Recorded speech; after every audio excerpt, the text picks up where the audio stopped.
Hi everyone, it's Claire from ScrappyNerdUK, and today's video I'm going to show you my wedding album. So this was one of the last-ish projects that I actually started, and someone's asked to have a look through my wedding album. Now it's nowhere near complete, but I thought I could show you how I take an album and try and plan for the layouts that I'm going to create, and just to keep myself on track. So my plan is to get my wedding album finished by the end of this year, and I actually created this, and I think there's a video on my channel as well. I actually created this project planner earlier on this year to help me try and stay up to date and also catch up on things like this. I want to show you a bit about how I am approaching this project in order to get it all finished this year. So you can see that if I just do a very quick flip through as to where the album is at, you can see that I have quite a few gaps for layouts and also for pocket pages. So I've done a mixture of scrapbook layouts and also pocket pages to help include so many photos, and I've used a mixture of collections as well. This is Echo Park. Echo Park's done quite a few wedding collections. This one is Simple Stories wedding collection as well, so they seem to work well. And then there's some other collections in here as well. So this is Cocoa Vanilla, and then further back here, this is just like a load of random. This is like one of my early layouts that I did. So it's a whole load of random collections, and I think there is I think the ring one that's another Cocoa Vanilla one. I think this was Chasing Dreams. I actually used that title. This was Bloom, I think, or it might have been Gather, one of them. So yeah, there are quite a few different collections in here that I've used. But what I wanted to show you is all these gaps that I've got. So all of the photos are in that I want to include, and I have quite a lot of gaps. So what I've done is I've actually gone through the album and I've added in my page protectors, and I've added in the photos as to where they're going to go. So I've actually organised the photos, and I'm really sorry about the glare over here. I've organised the photos in terms of where they're going in the album. So mine are going throughout the day. So they start off with wedding getting ready, and then the ceremony, and then the wedding breakfast and the speeches. Now I've actually got the speeches from my husband and his best man, and I'm going to print those and put those in here as well in an A4, just a plastic wallet. And yeah, you can see that I've started adding in cut apart cards that I've got, and then the rest of them, anything that I want on a 12 by 12, I've just added into a wallet, so I know that that is ready for me to go ahead and scrapbook on in a 12 by 12. And then the rest, as I go through, I will just add in some pattern paper, or I will add in some 12 by 12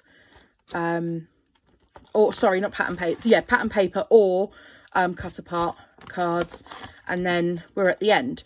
So there are quite a few gaps, and this is where the project planner is going to come into its own. So I'm just going to move my album over, and we're going to work on one page at a time. But what I need to do is I need to list, so I have a page for each of the layouts that I need to get done if I have a specific idea. So I can write on here, I can draw myself a little sketch, exactly what I need to do. If I need a cut file or anything like that, then I can actually use this as a project planner. Now, what I've also devised is this sheet. So I actually created this myself, and if I can, I'll leave it as a PDF in the description box down below. And what this is, so this teams up with the other sheet. This is an album catch-up. So I'm going to pop up the top here, wedding. And then I'm going to go through each page and make a note of exactly what I need to do. So layout, pocket page number. I'm just going to use some post-its. And we're going to pop, these are tabbed, which are quite handy as well. So I'm going to pop a post-it on here.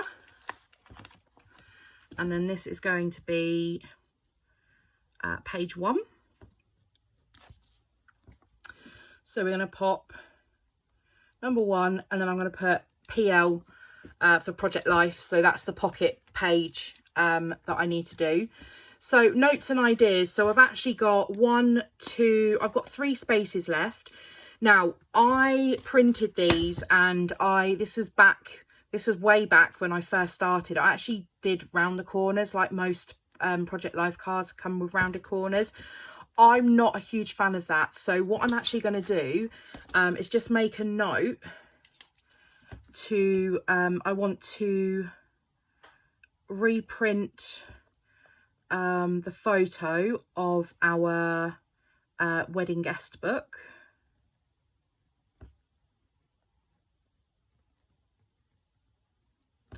And then I need to fill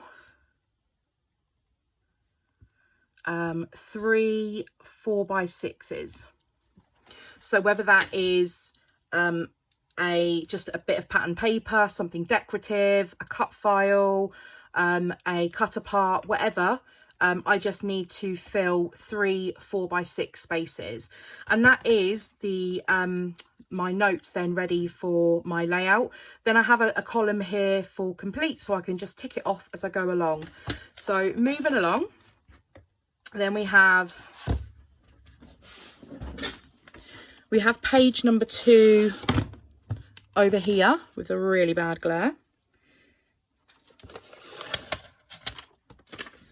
And I'm going to flip that one upside down. So we have page 2. And then we've got a similar story on the back here. We've got the rounded corners, which I'm not so happy about. So I know it seems very wasteful, but I will give these photographs to my mum, who's also a scrapbooker. So what I'm going to do is I'm going to reprint. So number 2, PL for Project Life. And then I want to reprint photo of my mum and dad, the wedding car, and the flowers.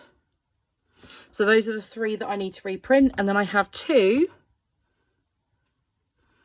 4x6 slots. So that's all I need to do for that page. Then we have page number 3, which is complete. Then we have page number 4, and I'm going to write LO for layout. Now the photo, I haven't trimmed down the photo. That one is printed. Most of my photos got printed at 5x7, and this was way back before I was a scrapbooker. I really like this larger photo for the photo of my grandparents, so I'm not going to do anything. I'm just ready to complete the layout. So I'm not going to write any notes. I don't have any ideas as to what I can do with this photo at the minute, and if I did, I would just make a note in here. But that is now documented to say that there's, on page number 4, there is a layout that I need to complete. So another post-it. I'm just going to pop that on the side. Page 4. So I'm going to work my way through the rest of these, and then I'll come back and I'll just show you what my project looks like. Okay, so I've gone through my whole album and I've added in all these post-it notes for the layouts and or for the 12x12 layouts and the Project Life pocket pages that need to be completed. And I've just added, you can see the numbers added on the end. So these will all then correspond with my project planner here. And then whenever I've got anything specific, I'll use one of these pages to write out. So if it's usually for a 12x12 layout, for instance, this one here that you can see, I can sketch out a little sketch, write down any ideas, cut a cut file, anything that I particularly want to use on this layout. I can use the project planner pages for.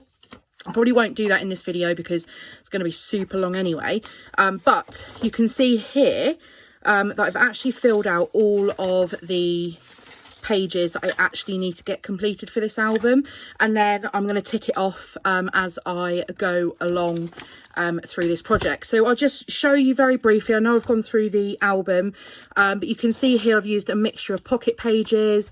I've got some yet to complete. I've used a mixture of collections throughout the album, and I'm okay with that.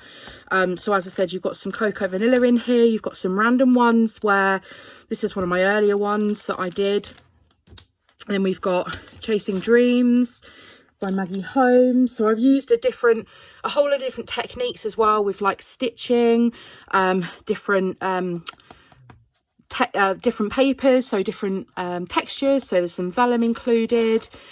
There's some paper ruffling, and what I want to do is I've now got a large format printer, so I do want to be able to print a few 12 by 12s as well, and I'll probably just add those into pocket pages and maybe not embellish them too much. But this isn't one that I've done fairly recently, and yeah, I am feeling a little more organised now with my album. I did this one weekend before last.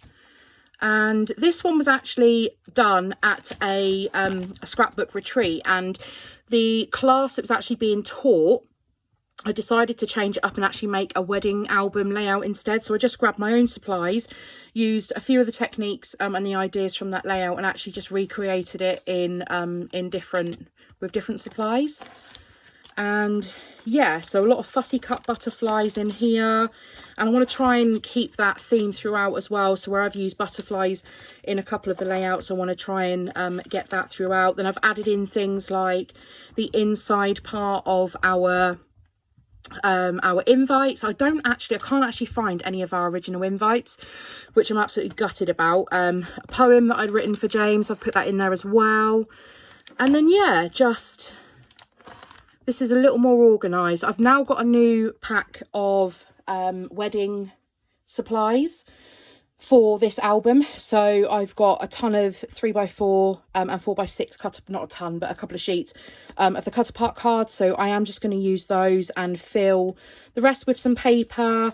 I'm not too sure about the journaling. I'm not too sure on how that's going to go.